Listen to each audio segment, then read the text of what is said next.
Assalamualaikum warahmatullahi wabarakatuh. Pada pertemuan kali ini, saya akan menjelaskan mengenai basis data terdistribusi dengan dosen pembimbing Rengga Asmara, Eskom UCA. Tujuan: untuk memahami perbedaan DBMS terdistribusi dan DBMS terpusat, memahami arsitektur basis data terdistribusi, memahami penyimpanan dalam katalog data pada sistem terdistribusi, memahami query join dan optimasi query pada DBMS terdistribusi, memahami bagaimana mengubah data melakukan login data pada DBMS terdistribusi, serta memahami bagaimana menangani kegagalan pada sistem terdistribusi. Tipe basis data terdistribusi dibagi menjadi dua, yaitu homogen dan heterogen. Homogen, setiap tempat menjalankan tipe DBMS yang sama, sedangkan heterogen, setiap tempat yang berbeda menjalankan DBMS yang berbeda, seperti yang terlihat pada gambar di layar. Arsitektur SI/DB terdistribusi. 1. Client server memiliki satu atau lebih proses klien dan satu atau lebih proses server. Arsitektur ini menjadi sangat populer, salah satunya karena pembagian fungsi yang baik dan arena server tersentralisasi. 2. Yaitu collaboration server, tidak mengizinkan satu query mengakses banyak server. Terdapat pula sekumpulan server database yang menjalankan transaksi data lokal, bekerja sama mengeksekusi transaksi beberapa server. Penyimpanan data dapat dilakukan secara fragmentasi, yaitu terdiri dari aplikasi yang dibagi ke relasi atau fragmen yang lebih kecil dan mengirim fragmen pada beberapa tempat. Dibedakan menjadi dua, yaitu fragmentasi horizontal dan fragmentasi vertikal. Yang kedua yaitu penyimpanan data melalui replikasi, yaitu menyimpan beberapa kopi relasi atau fragmen relasi. Keseluruhannya dapat direplikasi pada satu atau lebih tempat, digunakan untuk meningkatkan ketersediaan data dan evaluasi query yang lebih cepat. Manajemen katalog terdistribusi. Mengingat perlunya menyimpan data, bagaimana relasi defragmentasi dan replikasi dan sebagainya, maka nama setiap replika dari setiap fragmen harus ada. Dan untuk menyampaikan otonom lokal digunakan format local name birth site. Katalog setiap tempat menggambarkan semua objek padanya dan menyimpan data replika dari relasi yang dibuat di sana. Untuk menemukan relasi, lihat katalog birth site. Tidak pernah berubah meski relasi dipindahkan. Join pada DBMS terdistribusi. Perhatikan, ambil halaman sesuai dengan kebutuhan, lalu lakukan pengiriman ke sesuatu tempat. Yang pertama adalah semi-join. Untuk mengurangi jumlah tupelo array service yang dikirim, yang pertama di London, proyeksikan seller ke kolom join, kirim ke Paris. Di Paris, join proyeksi seller dengan result, hasil joinnya yaitu reduksi reserve dan seller. Yang ketiga, kirimkan reduksi reserve ke London dan pada London, join seller dan reserve sudah direduksi. Belum join, untuk mengurangi jumlah tupelo reserve yang dikirim. Di London, hitung bit vektor dari beberapa ukuran K, kirimkan bit vektor ke Paris. Di Paris, hashing tiap tupel reserve dengan cara yang sama dan abaikan tupel yang melakukan hashing ke 0 di bit vektor Sailor. Hasil reduksi reserve dengan Sailor.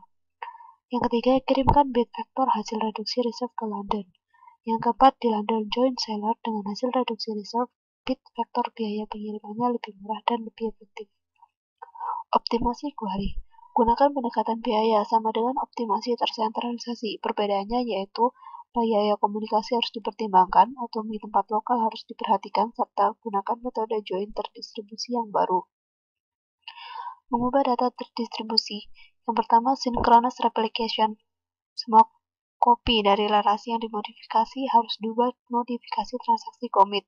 Ada dua teknik dasar untuk menjamin transaksi terlihat nilai yang sama dengan kopi, yaitu voting dan read any write wall.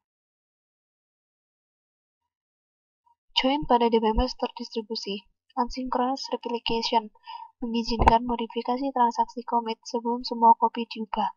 Ada dua pendekatan, yang pertama adalah peer-to-peer replication dan yang kedua adalah primary site replication.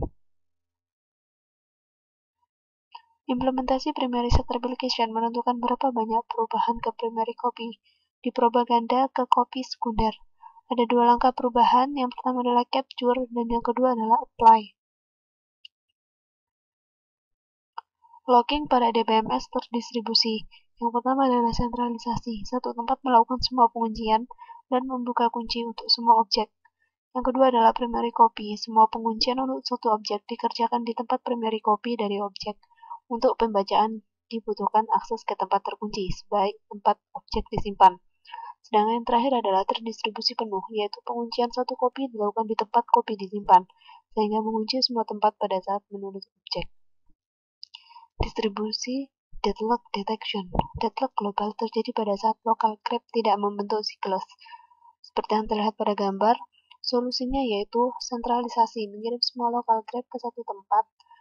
Yang kedua adalah hierarki, mengorganisasikan tempat ke satu hierarki dan mengirim local grep ke parent hierarki.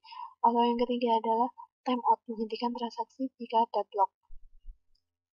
Distributed recovery. Dibanding DBMS tersentralisasi, DBMS terdistribusi memiliki proses yang lebih kompleks karena terjadi kegagalan baru jika subtransaksi dari satu transaksi mengeksekusi tempat yang berbeda, semua atau tidak ada yang harus commit, sehingga digunakan commit protokol yang mengkoordinasi aktivitas pada tempat yang berbeda yang dilibatkan pada transaksi. Untuk selanjutnya kita akan menginjak pada question and answer. Untuk soal yang pertama, apakah keuntungan DBMS terdistribusi dibandingkan dengan DBMS tersentralisasi? Jawabannya adalah, pada basis data terdistribusi, data disimpan pada beberapa lokasi dengan tujuan untuk membuat distribusi yang transparan. Pada basis data distributed data independence, pemakai tidak perlu mengetahui lokasi data dan distribusi transaksi otomisi, di mana tidak ada perbedaan antara transaksi terdistribusi dan transaksi lokal. Jika semua menjalankan perangkat lunak DBMS yang sama, sistem disebut homogen. Namun jika tidak, maka sistem disebut heterogen. Sedangkan tidak demikian pada DBMS tersentralisasi. Gambarkan arsitektur client server dan collaboration server.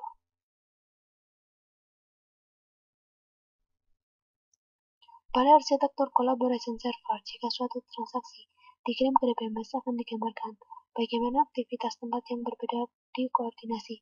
Secara khusus, gambarkan aturan manajer transaksi pada tempat berbeda, konsep atomic transaksi terdistribusi. Jawabannya setelah terlihat pada gambar. Yang selanjutnya, definisikan fragmentasi dan replikasi dalam hal di mana data disimpan. Fragmentasi terdiri dari relasi dibagi ke relasi atau fragmen yang lebih kecil dan mengirim fragmen pada beberapa tempat. Terdapat dua macam fragmentasi, yaitu horizontal dan vertikal. Sedangkan replikasi berarti bahwa kita telah menyimpan beberapa kopi sebuah relasi atau fragmen relasi. Keseluruhan relasi dapat direplikasikan pada satu tempat atau lebih. Sebagai contoh, jika relasi R difragmentasikan ke R1, R2, dan R3, kemungkinan terdapat hanya satu kopi R1, di mana R2 adalah replikasi pada dua tempat lainnya dan R3 adalah replikasi pada semua tempat. Nomor 5, apakah perbedaan antara replikasi sinkronus dan asinkronus? Jawabannya, replikasi sinkronus merupakan semua kopi dari relasi yang dimodifikasi harus diubah sebelum modifikasi transaksi komit. Distribusi data lebih transparan ke pemakai. Synchronous application, kopi dari semua relasi yang dimodifikasi hanya diubah secara periodik. Kopi yang berbeda akan keluar dari sinkronisasi. User harus waspada pada distribusi data. Produk saat ini mengikuti pendekatan ini. Yang keenam, definisikan distributed data independence, yaitu pemakai tidak perlu mengetahui lokasi data. Yang ketujuh, bagaimana teknik voting dan read on one read all diimplementasikan pada replikasi sinkronus. Voting, transaksi harus menulis mayoritas kopi untuk memodifikasi semua objek. Harus membaca cukup kopi untuk meyakinkan bahwa terlihat setidaknya satu dari kopi saat itu. Misalnya terdapat 10 kopi, 7 penulisan untuk perubahan, dan 4 kopi untuk pembacaan. Setiap kopi mempunyai nomor version. Teknik ini biasanya tidak atraktif karena pembacaan adalah hal yang biasa. Dengan read any write all, penulisan lebih lama dan pembacaan lebih cepat daripada teknik voting. Teknik ini banyak digunakan pada synchronous replication. Nomor 8, berikan penjelasan bagaimana asynchronous replication diimplementasikan, khususnya jelaskan maksud capture dan apply. Implementasi primary site pada asynchronous replication Isu utama dalam mengimplementasi primary set replication adalah menentukan berapa banyak perubahan ke primary copy dipropagandakan ke copy sekunder. Perubahan biasanya dipropagandakan dalam dua langkah, yaitu capture dan apply. Perubahan dibuat dengan transaksi commit ke primary copy yang diidentifikasikan selama langkah capture dan dipropagandakan ke copy sekunder selama langkah apply. Mengimplementasi langkah capture dapat menggunakan dua pendekatan, yaitu log-based capture dan procedural capture. Sedangkan proses apply pada tempat sekunder secara periodik mengakibatkan perubahan ke tabel CDT dari primary set dan mengubah copy. Periode didefinisikan oleh timer atau aplikasi atau pemakai. Replika dapat dipandang lebih dari relasi yang dimodifikasi. Jika hal ini terjadi, maka replika terdiri dari pengubahan pandangan material yang naik sebagai perubahan relasi. Nomor 9. Apakah perbedaan antara log-based dan prosedural untuk implementasi capture? Log-based capture merupakan log atau menyimpan recovery digunakan untuk membangkitkan charge data tabel. Jika hal ini dikerjakan ketika log terakhir ditulis ke disk, harus menghapus perubahan ke subsequent yang dihentikan transaksi. Sedangkan procedural capture yaitu suatu prosedur yang secara otomatis dibandingkan atau trigger mengerjakan capture. Untuk soal yang terakhir, mengapa pemberian nama unik pada objek basis data lebih kompleks pada DBMS terdistribusi? Jawabnya yaitu karena jika suatu relasi difragmen dan direplika, setiap partisi memerlukan nama global yang unik yang disebut relation name. Manajemen katalog terdistribusi diperlukan untuk menyimpan rekaman di mana data disimpan. Terima kasih atas perhatiannya. Assalamualaikum warahmatullahi wabarakatuh.